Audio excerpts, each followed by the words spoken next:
Pessoal, esse aqui foi o meu ganho semanal trabalhando com o YouTube. E esse aqui foi o meu ganho com apenas um canal Dark, sem precisar aparecer e sem precisar investir, apenas usando o conteúdo de outras pessoas. E eu quero te mostrar como que você também pode ter um canal assim. Faz o seguinte então, clica no link aqui embaixo desse vídeo e vem comigo que eu vou te contar o meu segredo. Por exemplo, para ficar mais claro, o Brasil é um grande explorador sexual de crianças e adolescentes. Ele é reconhecido por isso. Milhares de crianças e adolescentes são vítimas de exploração sexual no país. Como é que justifica isso? Né? Casas onde crianças são consumidas sexualmente, rodovias onde crianças são consumidas sexualmente. É algo sociocultural, vai. Sociocultural. Nesse sentido. Em algumas regiões do país, ainda existem alguns locais onde, digamos, existe uma tradição de que a iniciação sexual das meninas aconteça com o pai ou com o irmão mais velho. Ou seja, a primeira relação sexual com o pai ou com o irmão mais velho. Isso existe hoje, eu não estou falando não de 100 anos atrás, eu estou falando isso agora. Mas isso assim, em famílias específicas ou locais específicos? Algumas regiões específicas, né, existe mais assim conhecido, mas é claro que a violência ela não escolhe regiões. A gente também tem uma tendência, lá norte, nordeste tem muita exploração. Não, aqui em São Paulo tem exploração, muita exploração.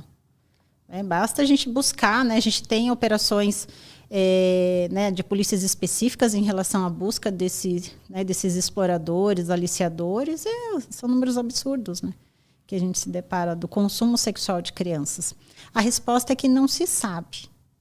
Né, não se tem uma resposta específica por que adultos consomem sexualmente crianças. Não é uma doença mental a justificativa principal. Está mais relacionada à questão cultural, histórica e econômica do que necessariamente com uma doença mental.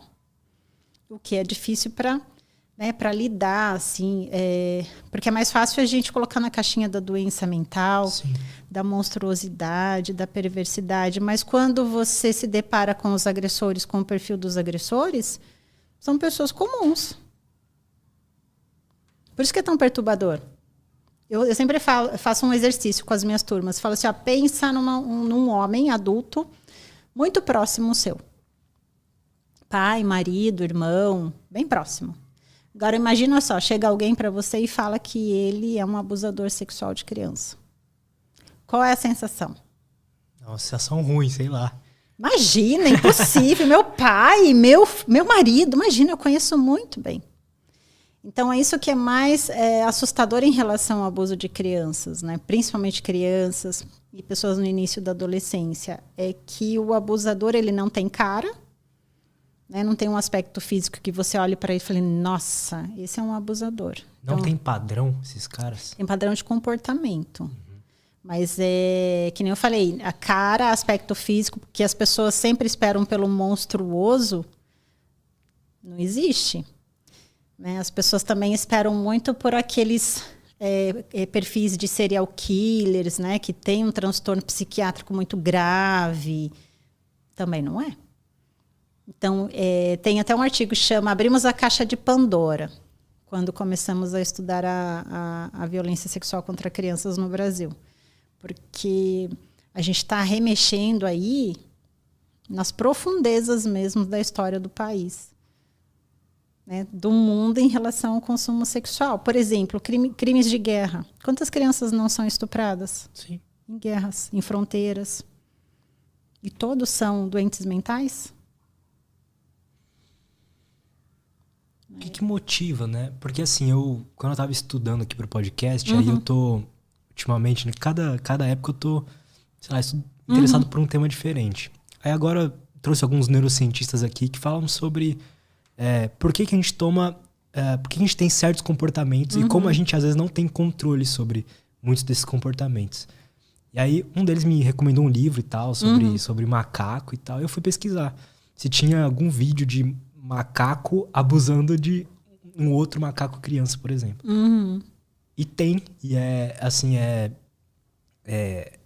entre aspas, assim, é comum no reino animal isso acontecer, né? E não necessariamente... algumas espécies, né? Mas não pode se equiparar a uma prática sexual humana.